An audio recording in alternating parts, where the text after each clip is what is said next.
کی تعریف سننا پسند کرو گے؟ اے علی کیا صدیق کی تعریف سننا پسند کرو گے؟ اے عثمان کیا صدیق کی تعریف سننا پسند کرو گے؟ اے حسنین کریمین کیا صدیق کی تعریف سننا پسند کرو گے؟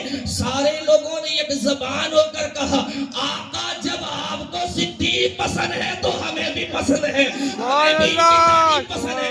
سنیں حضرت حسان نے سیدنا صدیق کی تعریف بیان کی، حضور ایسے جم رہے ہیں، حضور ایسے جم رہے ہیں، صحابہ بھی جھک رہے ہیں۔ جب ساری تعریف ختم ہو چکی اس وقت مصطفیٰ نے کہا سن لو، جہاں میرے صدیق کا ذکر ہوگا اور جس کی وجہ سے ہوگا، صدیق کا ذکر کرنے کی وجہ سے اللہ محفل والوں کی بھی مغفرت عطا فرمائے گا، اور جس کی وجہ سے ہو رہا ہے اللہ ان کی بھی آپ اندازہ کریں یہ جلسہ مرحومہ کے لیے ہو رہا ہے، ورنہ اس رات کو آپ کہاں ہوتے، میں کہاں ہوتا؟ مرحومہ رئیسہ کی ایصال ثواب کے لیے یہ محفل سجی ہے، تو اس محفل میں یار غار کا بھی ذکر ہو رہا ہے، تو یہ ہمارا ایمان و عقیدہ ہے کہ صدیق کا ذکر کرنے کی وجہ سے اللہ نے مرحومہ کی مغفرت۔ اللہ اکبر، میرے کریم آقا صلی اللہ علیہ وسلم کے پیار یہ بات آ گئی، جنت کا ذکر تھا، میں نے 12 کا کہا تھا 12 ساتھ ہو گئی، صرف 5 منٹ برداشت کر لیں، 5 منٹ برداشت کر لیں۔ سیدنا صدیق اکبر رو رہے ہیں، حضور جنت کا ذکر کر رہے تھے، رو رہے ہیں۔ حضور نے پوچھا کیوں رو رہے ہو؟ اللہ اکبر، تو سیدنا صدیق اکبر نے کہا یا رسول اللہ کوئی یہ جنت سے بلایا جائے گا، کسی کو اس جنت سے دروازے سے بلایا جائے گا، کسی کو باب الصوم سے، کسی کو باب الصلاۃ سے، کسی کو باب الریان سے بلایا جائے گا۔ یا رسول اللہ جنت کے 8 دروازے ہیں، کیا کوئی ایسا بھی ہے جنہیں 8 دروازے بلائیں گے؟ کوئی ایسا ہے؟ اللہ اکبر، حضور نے سارے صحابہ کی طرف دیکھا اور کہا ہاں ہے ایسا۔ کہا نام بتائیں؟ کہا نام کیا وہ اسی محفل میں بیٹھا ہے جسے جنت کا 8 دروازے بلائیں گے؟ کہا کون ہے؟ کہا جو پوچھ رہا ہے وہی ہے۔ کہا کون ہے؟ جو پوچھ رہا ہے وہی ہے۔ علی بھی موجود، عمر بھی موجود، کسی نے اعتراض نہیں کیا۔ جس طریقے سے انہوں نے ہاتھ اونچے کرے نا، ہو سکتا ہے انہوں نے بھی ہاتھ اونچے کرو گے تو صحابہ کی سنت ادا ہو گئی ہو۔ حضور کے سامنے تعریف والے جملے، کیونکہ وہ بلند آواز سے صحابہ سبحان اللہ بھی اسی نیت سے کہتے تھے کہ اگر حضور نے مسکرا دیا سمجھ لو کام ہو گیا، حضور نے مسکرا دیا کام ہو گیا۔ کہا جو پوچھ رہا ہے اسے ہی جنت کے 8 دروازے بلائیں، جنت کے 8 دروازے۔ اللہ اکبر، میرے کریم آقا صلی اللہ علیہ وسلم۔ دوسری آیت کریمہ اللہ قرآن میں وَلِمَنْ خَافَ مَقَامَ رَبِّهِ جَنَّتَانِ، جو خوف خدا رکھتے ہوئے مرا اللہ اسے 2 جنت عطا فرمائے گا، 2 جنت عطا فرمائے گا۔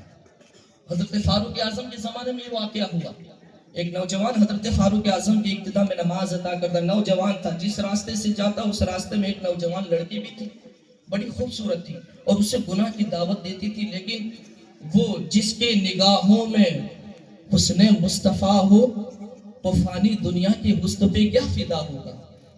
وہ جاتے ابتدائے فاروق اعظم کی ابتدا میں نماز ادا کرتے، کچھ دنوں کے بعد وہ نظر نہیں آئے۔ پوچھا گیا، کہا ان کا انتقال ہو چکا۔ کہا کیسے؟ کہاں فلاں عورت جو ان پر فدا ہو چکی تھی، ایک بار انہوں نے اپنے گھر میں بلایا اور گناہ کی دعوت دی، جیسے وہ قریب ہونے والے تھے ان پر خوف خدا آیا، ان کا وہی انتقال ہو گیا۔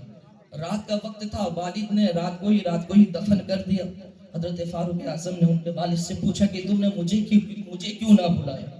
کہا اے امیر المومنین، آپ ہمارے امیر ہیں، دین بھر آپ ہماری خدمت کرتے ہیں، ہم نے سوچا تھوڑی دیر رات کے وقت آپ آرام کر لیں، اس لیے ہم نے رات کو ہی یہ سارا کام کر دیا۔ اللہ اکبر، فاروق اعظم کہتے، راوی بیان کرتا فاروق اعظم فوراً قبرستان گئے اور اس نوجوان کے قبر پہ قریب گئے اور سلام کیا۔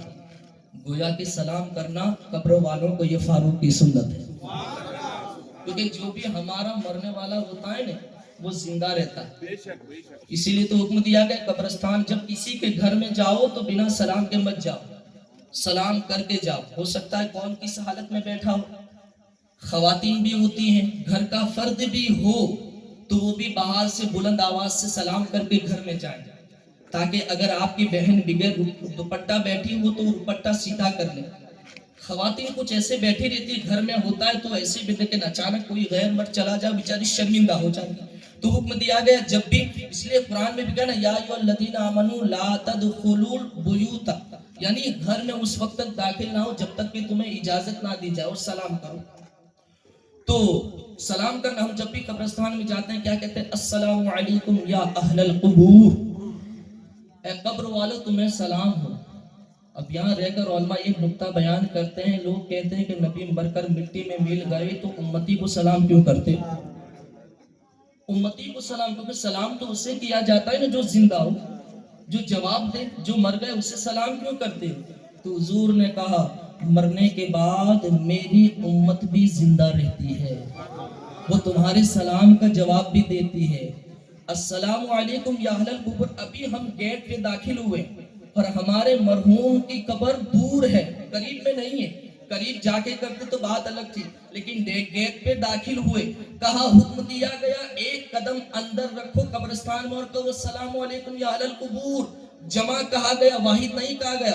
جتنے بھی آرام فرمائے قبرستان میں، تم جیسے السلام علیکم یا اہل القبور کہو گی، کسی کی قبر قریب میں ہے کسی کی دور ہے، قبرستان بڑا ہوتا ہے تو 10 منٹ تک اس کی قبر پر جانے میں لگتے ہیں. اب یہاں سے سلام کیا، 10 منٹ کی دور والا بھی فوراً جواب دے دیتا ہے. تو ہم نے کہا یہ السلام علیکم یا اہل القبور کیوں رکھا گیا؟ تو علماء اس کی تشریح بیان کرتے ہیں اس لیے کہ جب ایک عام امتی قبرستان میں جاتا ہے السلام علیکم یا اہل القبور کہتا ہے تو دور جس کی قبر ہوتی ہے وہ بھی سلام کا جواب دے دیتا ہے. تو جب دور والا امتی سلام کا جواب دے دیتا ہے، تم اپنے گھر میں بیٹھ کر مدینے والے کو سلام کرو گے تو وہ بھی تمہارے سلام کا جواب دے دیا کریں گے، وہ بھی تمہارے درود کو سن لیا کریں گے. اللہ اکبر. ایک انسان مرتا ہے قبر میں جاتا ہے، علماء سے آپ نے سنا ہوگا دنیا میں بڑا کمزور کان کا تھا، وہ سن نہیں سکتا تھا، بڑا دھیرا سنتا تھا، اونچا سنتا تھا، وہ بڑا کمزور تھا. لیکن حضور کیا کہتے ہیں جب وہ مر جاتا ہے، جب دفنانے والے دفنا کے چلے جاتے ہیں، حضور فرماتے ہیں دنیا والے اس سے بہرا کہتی تھی، لیکن یہاں تو وہ چلنے والوں کی چپل کی آواز کو بھی سن لیا کرتا ہے. مرنے کے بعد طاقتیں بڑھا دی جاتی ہے. اللہ اکبر. حضرت فاروق اعظم قبر پہ کھڑے ہیں، السلام علیکم کہا، اندر سے نوجوان نے جواب عنایت فرمایا. اللہ اکبر. فاروق اعظم نے پوچھا تمہاری موت کی خبر میں نے سنی، خوف خدا رکھتے ہوئے تمہارا انتقال ہوا ہے، اور میں نے قرآن میں پڑھا وَلِمَنْ خَافَ مَقَامَ رَبِّهِ جَنَّتَانِ، جو خوف خدا رکھتے ہوئے اپنی روح کو اللہ کی بارگاہ میں پیش کرتا ہے اس کا انتقال ہو جاتا ہے، اللہ اسے 2 جنتیں عطا فرماتا ہے. تو کیا اللہ نے تجھے 2 جنتیں عطا فرمائی؟ اندر سے جواب ملتا ہے ان اللہ لا یخلف المیعاد. جو اللہ نے وعدہ کیا ہے وہ وعدہ غلط نہیں ہوتا ہے، یہ تو انسانوں کا وعدہ ہوتا ہے. کبھی آج دوں گا تو 1 سال بعد دیتا ہے، کل دوں گا تو 2 سال بعد دیتا ہے، لیکن اللہ نے جو وعدہ کیا وہ وعدہ برحق رہتا ہے. نوجوان نے کہا اللہ نے اپنے وعدے کو سچ کر دکھایا. اب فاروق اعظم خاموش نہ رہے، بتاؤ تو صحیح کون سی 2 جنتیں ہیں؟ اندر سے جواب دیا اے عمر فاروق سنو، پہلی جنت تو یہ ہے کہ اللہ نے میری قبر کو جنت جیسی بنا دیا ہے، اور دوسری جنت یہ ہے کہ اسی قبر میں مجھے خدا نے اپنا بھی دیدار کرا دیا، مصطفیٰ کا بھی دیدار. نعرہ تکبیر، نعرہ رسالت. یہ ہے وَلِمَنْ خَافَ مَقَامَ رَبِّهِ جَنَّتَانِ. خوف خدا رکھیں، نماز کی پابندی کریں، گناہوں کو چھوڑیں، پھر دیکھیں اللہ کیسی برکتیں عطا فرمائے گا. استغفر اللہ ربی من کل ذنب واتوب الیہ، استغفر اللہ ربی من کل ذنب واتوب الیہ، استغفر اللہ ربی من کل ذنب واتوب الیہ. السلام علیکم ورحمۃ اللہ وبرکاتہ. السلام علیکم.